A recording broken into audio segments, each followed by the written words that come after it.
Bonjour et bienvenue sur ma chaîne YouTube. Sur ma chaîne et depuis très longtemps déjà, je donne mon avis détaillé et je parle de crème solaire.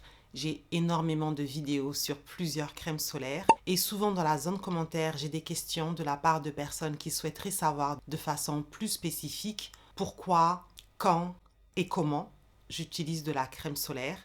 Et je prends toujours le temps de répondre à ces questions dans la zone commentaire.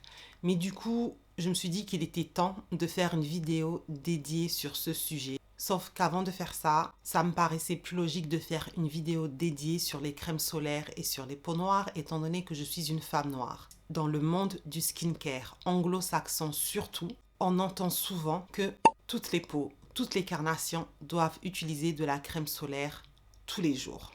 C'est ce que dit par exemple ici l'Association américaine de dermatologie et ces recommandations sont aussi reprises dans des journaux et magazines anglo-saxons, en particulier aux États-Unis. En France et en Europe, ce discours est moins fort, mais étant donné que ce que l'on retrouve sur Internet du côté anglo-saxon et surtout américain se reporte très souvent du côté français à un moment donné, moi-même, j'ai constaté que ce discours aussi était plus présent du côté francophone.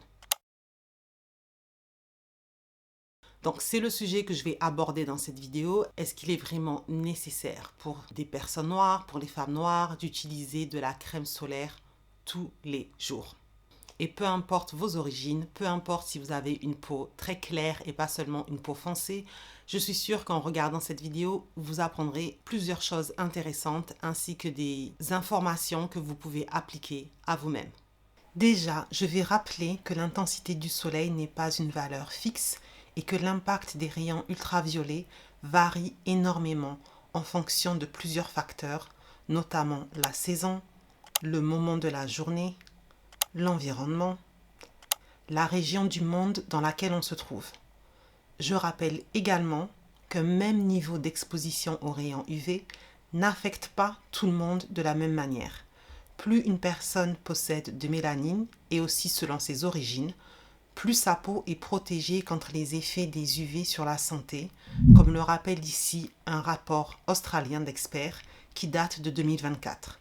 Et bien sûr, lorsque je parle des personnes noires dans cette vidéo, je fais référence à des personnes en bonne santé.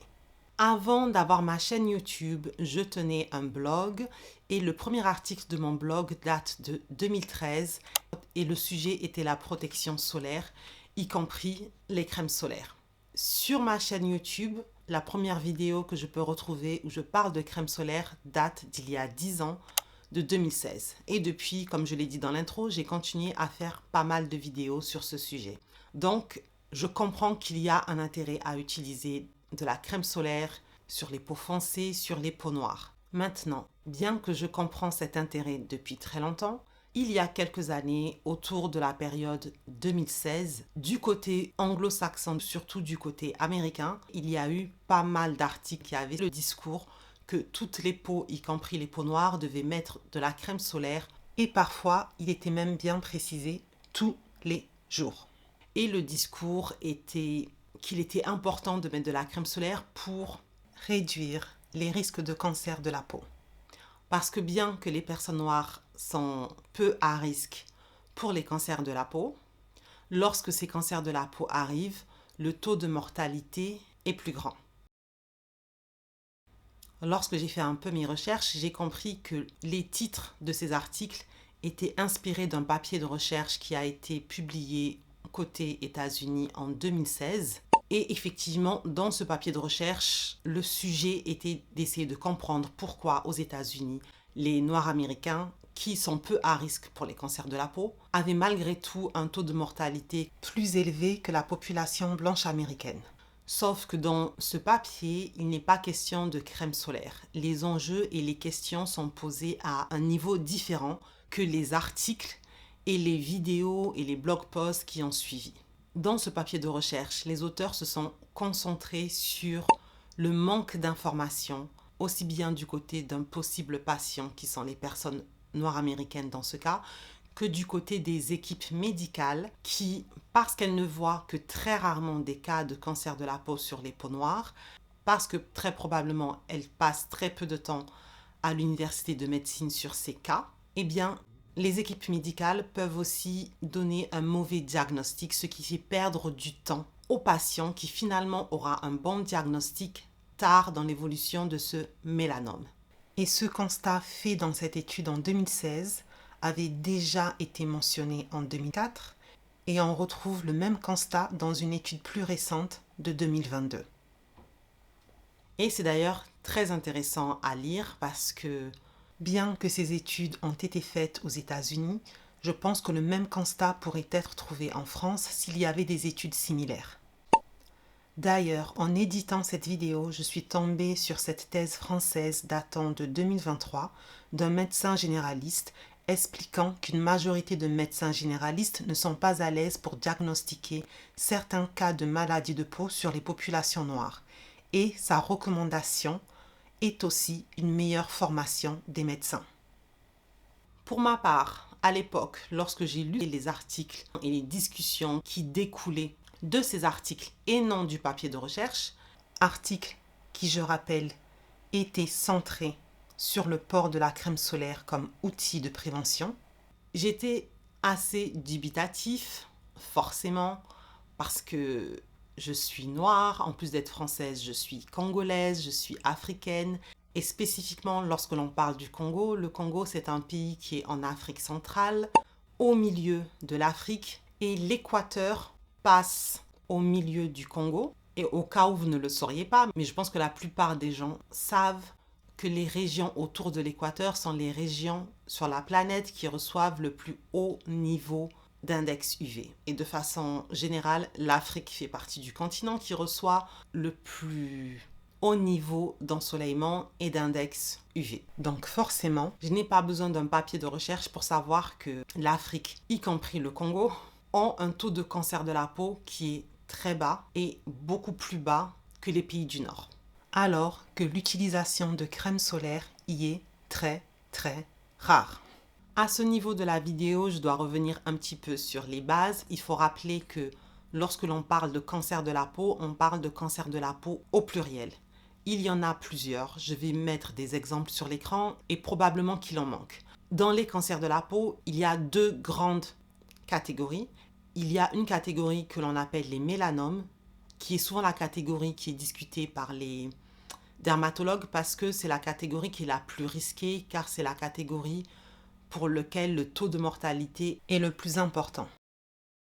Maintenant, c'est aussi le type de cancer de la peau qui est le plus rare, peu importe les populations. Et parmi ces cancers de la peau, qui sont les plus rares mais les plus mortels, on retrouve différentes catégories. Et concernant la population noire à travers le monde, il y a un type de mélanome qui est le type de mélanome que l'on retrouve le plus chez les populations noires et c'est ce type de mélanome que l'on retrouve sur des zones non exposées au soleil, au niveau des orteils, au niveau des ongles, au niveau de la plante des pieds ou de la paume de la main. Bref, il y aurait probablement beaucoup plus à dire, mais pour en savoir plus, je vous conseille d'écouter un dermatologue qui a pris le temps de faire la recherche sur ce sujet en se concentrant non seulement sur les populations noires, mais sur les populations qui ont la peau foncée en général, qui est la catégorie qu'en Australie, ils appellent les populations qui sont peu à risque. My research group, we decided to do what's called a systematic review where we took all the literature that has been written about the association between UV exposure and melanoma. And what I found was there really is no association between UV exposure and melanoma in any group except people that identify as non Hispanic white, not in people with Asian ancestry, African ancestry, even in Latin America. Look at all the studies, and on balance, there's no association, right? And so I get really upset when people on social media like to say you should photo protect, put on your sunscreen, etc., because you will die of skin cancer or you will get skin cancer or melanoma, because that simply isn't true. Lorsque l'on se concentre sur les États-Unis, où Ils ont des études où ils mettent les populations dans différentes catégories. Et lorsque l'on compare la population blanche américaine et la population noire américaine, que ce soit au niveau des hommes ou des femmes, le taux de cancer de la peau, et dans cette vidéo, je parlerai souvent de mélanome plus spécifiquement parce que c'est le type de cancer de la peau qui est plus mortel, eh bien, on retrouve une différence qui est énorme. C'est-à-dire que le taux d'incidence de mélanome pour la population noire est en moyenne 30 fois inférieur à la population blanche. Donc, quand je dis que c'est moins important, ce n'est pas juste moins important, c'est énormément moins important. 30 fois moins, c'est énorme. Lorsque je regarde un autre pays tel que l'Afrique du Sud, on a des résultats qui sont similaires. Là, la moyenne, c'est environ 40 fois moins d'occurrences d'avoir un mélanome. Et lorsque l'on regarde l'Australie, qui, elle, définit ses groupes, non pas en regardant si c'est une population noire, blanche, métissée ou asiatique, mais elle est mise dans 3 différentes catégories avec une population qui est à fort risque au niveau du soleil, risque modéré et risque faible. Donc la population noire se retrouve dans les risques faibles et lorsque l'on compare la population à faible risque avec la population à haut risque, en Australie, la différence est encore plus énorme puisqu'on est à 70 fois moins de risque d'avoir un mélanome. Donc, quel que soit le pays où l'on regarde, les risques sont beaucoup moins élevés et dans les pays les plus ensoleillés avec le plus haut taux d'UV index, cela ne change pas. Il y a 2 articles qui ont particulièrement retenu mon attention car ils illustrent très bien un point que j'ai relevé plus tôt dans cette vidéo, qui est de partir d'une information correcte, à savoir ici que proportionnellement aux États-Unis, la population noire américaine atteinte de mélanome présente un taux de mortalité plus élevé que la population blanche américaine, puis utiliser cette information pour centrer la discussion sur la crème solaire chez les personnes noires sans pour autant établir de lien direct entre ces 2 sujets. Le premier article est celui de Nature, publié en 2014, qui présente le cas de Jacqueline Smith, une femme noire américaine chez qui un mélanome a été diagnostiqué à l'âge de 22 ans. Le second article, publié par le Washington Post en 2023, revient également sur l'histoire de la même Jacqueline Smith, mais présente son histoire d'une manière bien différente. L'article de Nature n'est pas problématique.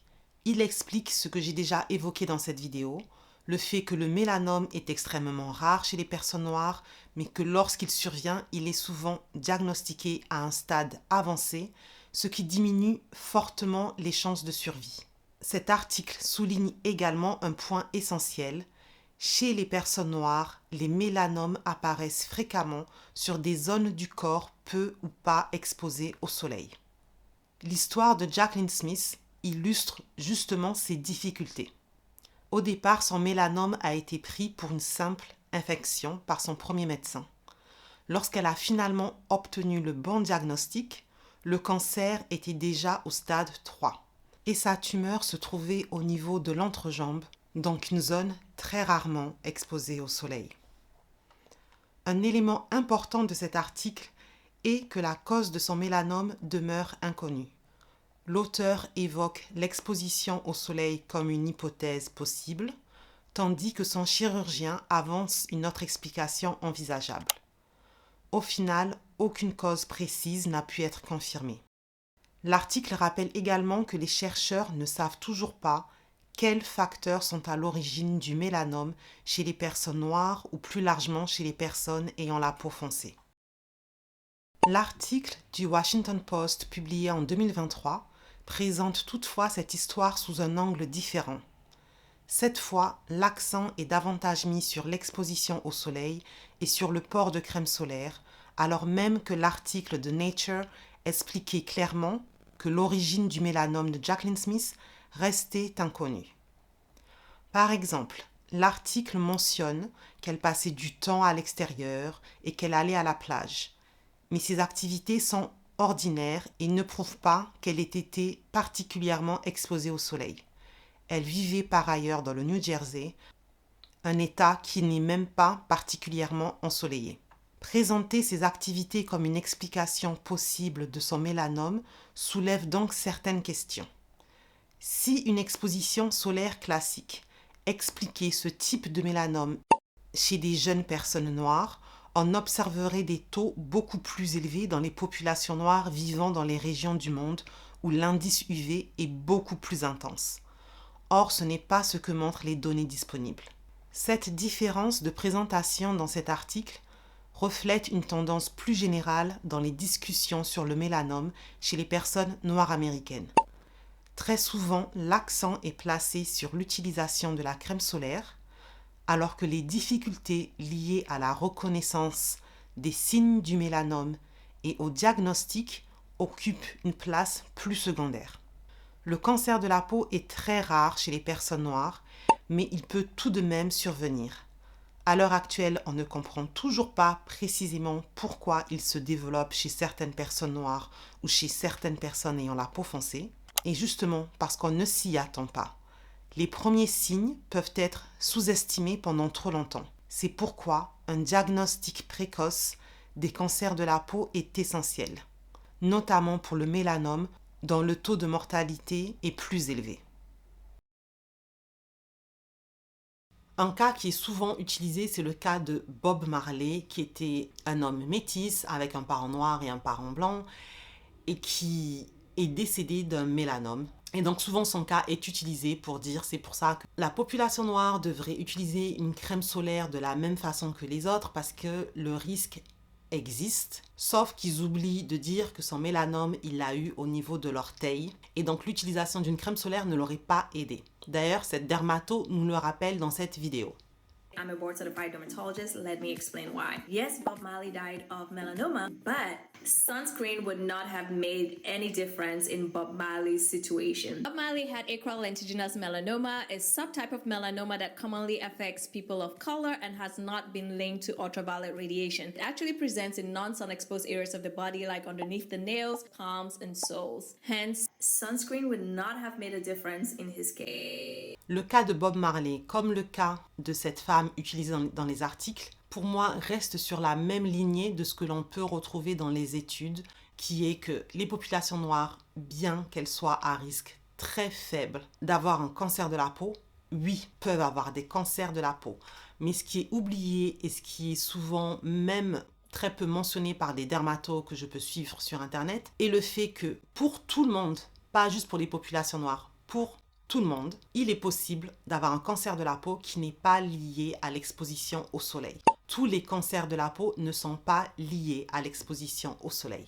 Et c'est pour ça que tous les cancers de la peau ne se retrouvent pas sur des zones qui sont exposées au soleil.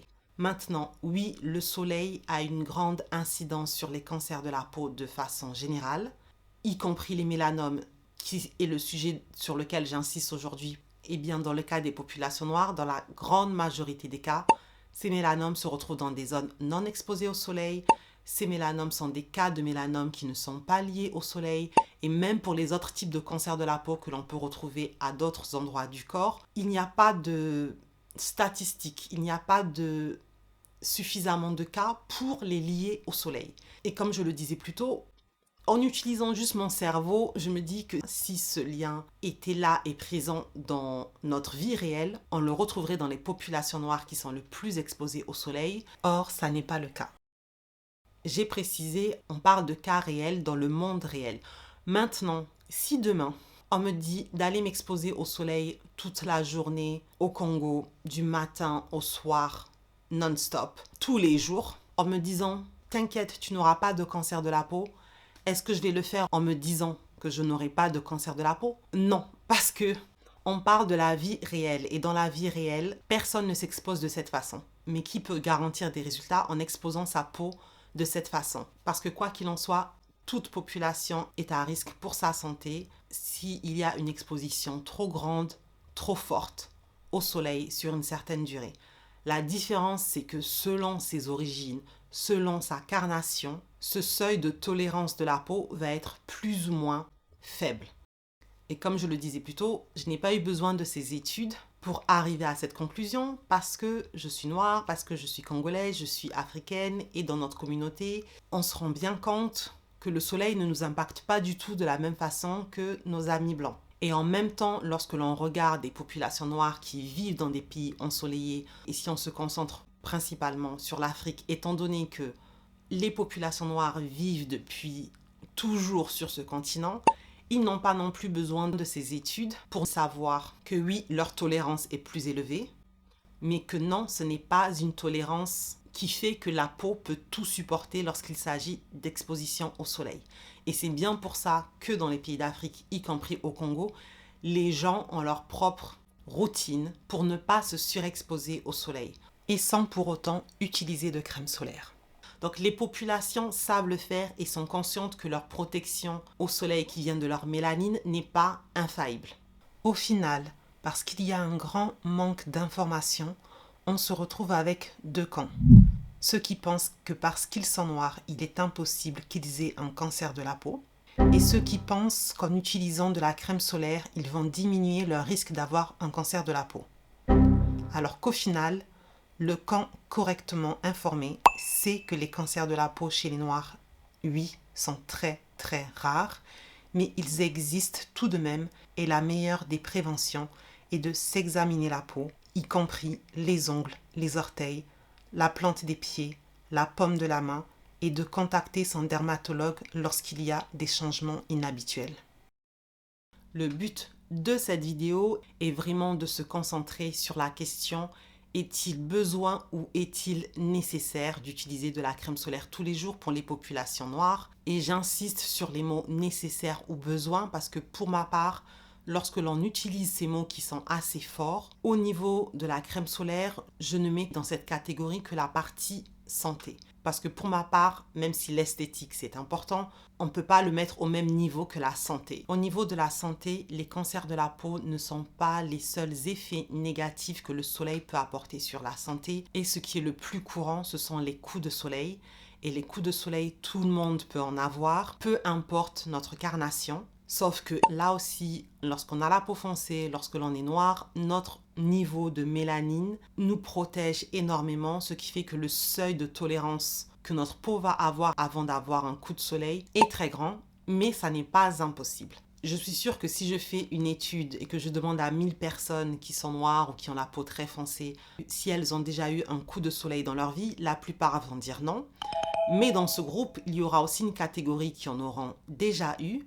Et je suis sûre, parce que je le vois au quotidien avec différentes personnes, que lorsque l'on a eu un coup de soleil et qu'on a la peau foncée, en général, on se rappelle très bien du coup de soleil que l'on a eu. On en a eu 1, 2 ou en général maximum 3 dans notre vie. Et on peut dire exactement quand, comment, pourquoi c'est arrivé. Et c'est très souvent lié à une exposition prolongée avec un indice d'UV qui est aussi très élevé. Si je prends une population blanche et que je leur pose la même question, je pense que la plupart d'entre eux ne seront pas capables de me dire combien de coups de soleil ils ont eu dans leur vie. Et je le vois avec mes amis autour de moi parce que les coups de soleil, ce n'est pas si rare pour eux, même s'ils portent une crème solaire. Alors que de l'autre côté, je suis sûre que dans ce groupe de population noire, la plupart ont grandi ou continuent à ne pas porter de crème solaire. Et pourtant, les coups de soleil sont rares. Mais ils existent. Et donc, oui, une crème solaire, bien sûr, peut être importante pour éviter les coups de soleil pour tout le monde, y compris pour les femmes noires, pour les hommes noirs. Mais je rappellerai ici que trop souvent, surtout en ce moment, on oublie qu'il y a différentes façons de se protéger du soleil. J'essaie de le rappeler à chaque fois dans mes vidéos. Et la façon la plus simple, surtout quand on a une peau foncée et que notre tolérance au soleil est beaucoup plus forte, c'est de s'exposer de façon intelligente. C'est-à-dire qu'en évitant de s'exposer de façon prolongée lorsque le soleil est au plus haut, on réduit déjà drastiquement notre probabilité d'avoir un coup de soleil. Les habits sont un autre outil, les chapeaux, les lunettes de soleil. Donc c'est une panoplie d'outils que l'on peut utiliser dans lequel est inclus la crème solaire. Et encore heureux, de nos jours, alors que ce n'était pas le cas il n'y a pas si longtemps, il est possible de trouver des crèmes solaires qui sont totalement invisibles, y compris sur les peaux très foncées. J'ai commencé la vidéo en montrant les recommandations de port de crème solaire aux États-Unis qui conseillent à absolument tout le monde d'en porter tous les jours, mais cette recommandation n'est pas internationale bien qu'elle soit majoritaire sur les réseaux sociaux. Par exemple, On parle souvent de l'Australie comme référence dans ce domaine et l'Australie, en 2024, a mis à jour ses recommandations afin de prendre en compte, enfin, la diversité de sa population. Dans leurs documents, on retrouve les 3 types de populations classées par risque dont j'ai parlé plus tôt. Et pour les populations ayant le risque le plus faible, dont les populations noires font partie, leur recommandation est d'utiliser de la crème solaire si l'indice UV est supérieur ou égal à 3 et lorsque l'exposition est prolongée. Leur logique derrière cela est de rappeler que le soleil a des risques mais aussi des bienfaits qui ne sont pas les mêmes pour tout le monde. Je mettrai le lien de ce document dans la zone de description car il est vraiment très instructif et il couvre toutes les carnations. La France, elle, n'a pas de recommandations aussi spécifiques. De façon globale, la Société française de dermatologie ne recommande pas le port de crème solaire tous les jours et nous dit que cela dépend des populations, de notre mode de vie et de notre carnation de peau.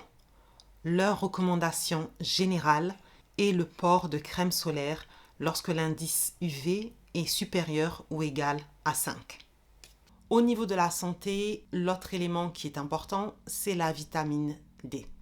La vitamine D, on la produit dans notre corps grâce à notre alimentation, car on retrouve la vitamine D dans certaines nourritures, mais aussi grâce à l'exposition au soleil et plus spécifiquement aux UVB qui sont très présents en été, mais qui sont très faibles, voire inexistants selon là où vous habitez en hiver.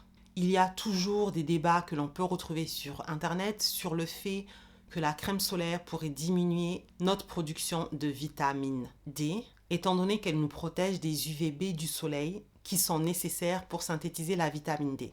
Il y a pas mal d'études sur le sujet, sauf que les études qui étaient utilisées pour dire que le port de crème solaire n'a pas d'impact ou très peu d'impact, et que donc il serait peu probable qu'elle puisse diminuer notre niveau de vitamine D. Sont des études qui souvent sont très courtes, sont des études pour les plus longues qui utilisent une crème solaire avec un indice 16 qui est un indice qui n'est pas utilisé au quotidien, surtout de nos jours où tout le monde utilise en général un indice 50. Et donc l'Australie a décidé de faire une étude plus poussée sur 1 an avec un indice 50. C'est une étude qu'ils ont fait il y a quelques années seulement et les résultats qu'ils ont montrés montrent que oui, utiliser de la crème solaire tous les jours va diminuer le taux de vitamine D. Et en plus de cette diminution, le risque d'être carencé en vitamine D est augmenté.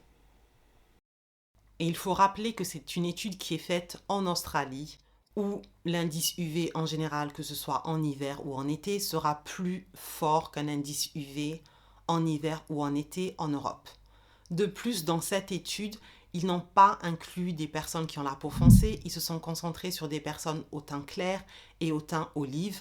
Donc, le groupe de personnes qui sont le plus à risque d'insuffisance de vitamine D ou de taux plus faible de vitamine D n'a pas été inclus dans cette étude. Et étant donné que je fais partie de cette population à risque au niveau de la vitamine D, non seulement sur papier dans les études, mais dans la réalité parce que j'ai déjà été testée pour la vitamine D avec mon docteur et je peux très facilement avoir des insuffisances, c'est-à-dire être en dessous du taux normal et pas juste avoir un taux bas, eh bien forcément je n'ai pas envie que mon taux de vitamine D diminue et même un peu.